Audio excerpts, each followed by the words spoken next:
22 अप्रैल को गृह मंत्री अमित शाह भोपाल आ रहे हैं। लोगों के मन में सवाल भी है कि आखिर अमित शाह भोपाल क्यों आ रहे हैं और भोपाल में उसी जगह पर आ रहे हैं जहां पर 6 महीने पहले प्रधानमंत्री नरेंद्र मोदी आए थे।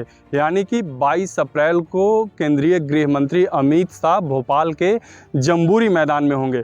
तो लोगों के मन में सवाल है कि आखिर गृह मंत्री अमित शाह प्रधानमंत्री के आने के ठीक 6 महीने के बाद यहाँ पर क्यों आ रहे हैं और जो कार्यक्रम है वन समितियों का सम्मेलन है और उसमें लाभांश वृद्धि की घोषणा की जाएगी।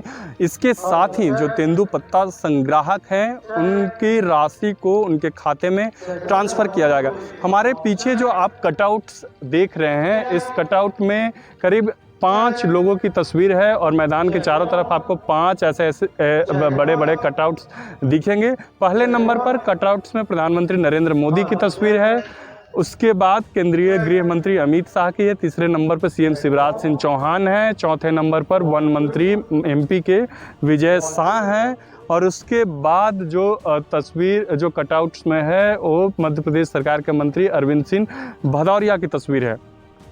प्रधानमंत्री नरेंद्र मोदी के जो कटआउट्स हैं उसके ठीक बगल में केंद्रीय गृह मंत्री अमित शाह की मतलब कटआउट्स लगे हैं।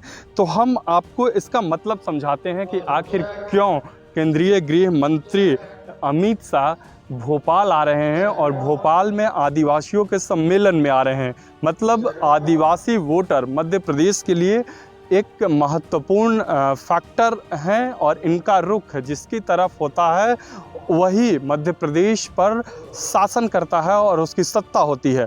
2018 में यही चूक मतलब बीजेपी से हुई थी और आदिवासियों को साध नहीं पाई थी। ऐसे तो मध्य प्रदेश में आदिवासियों के लिए जो रिजर्व सीटें हैं वो 47 है, लेकिन इनका असर 84 सीटों पर पड़ती है मतलब पड़ता है।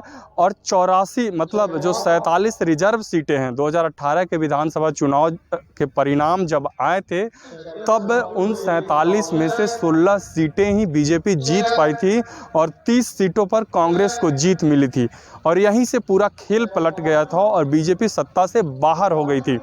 लेकिन 2000 थोड़ा सा हम पीछे चलते हैं और इतिहास को समझाते हैं कि 2013 में जब विधानसभा के चुनाव हुए थे तब इन्हीं 47 सीटों में से 31 सीटों पर बीजेपी जीत हासिल की थी और 2008 में भी कुछ इसी तरह के समीकरण बने थे। तो मध्य प्रदेश में बीजेपी शासन में थी और यहाँ पर सरकार में थी।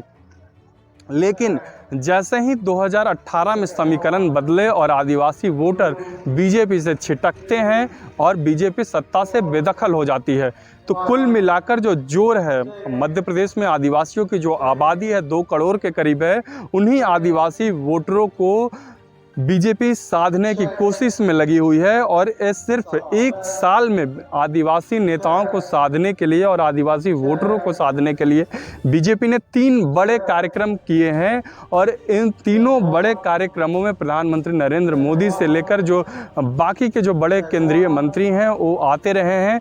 मतलब जो नवंबर 2021 में जनजातीय सम्मेलन हुआ था जम्बूरी मैदान में, उससे पहले केंद्रीय गृह मंत्री अमित शाह भी जबलपुर में आकर वहाँ के जो गूंड शासक रघुनाथ शाह थे उनके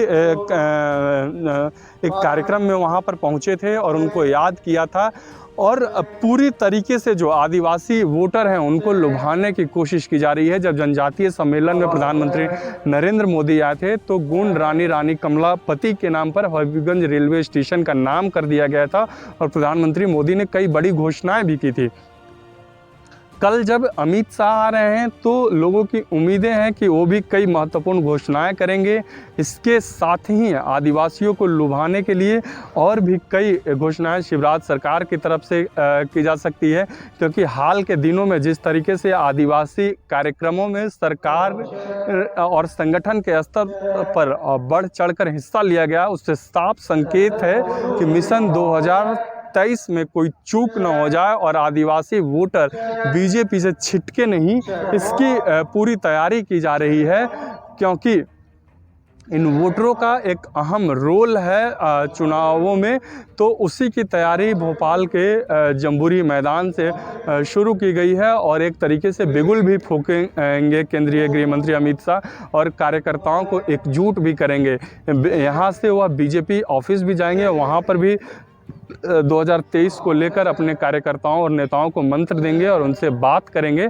तो पूरी जो तैयारी है कि कैसे आदिवासी वोटरों को लुभाना है और इसी की पूरी तैयारी बीजेपी की तरफ से चल रही है और यही कोशिश में लगातार जो इनके आला नेता हैं वो आ रहे हैं। सीएम शिवराज सिंह चौहान खुद आदिवासियों के गांवों में जाकर रात व्यतीत करते हैं, वहां पर रात गुजारते हैं, उनसे बातें करते हैं। इसके साथ ही उनके जो पर्व त्यौहार होते हैं उनमें भी वह उसी रंग में रंगे नज़र आते हैं। भोपाल से एनबीटी ऑनलाइन के लिए मुनेश्वर कुमार।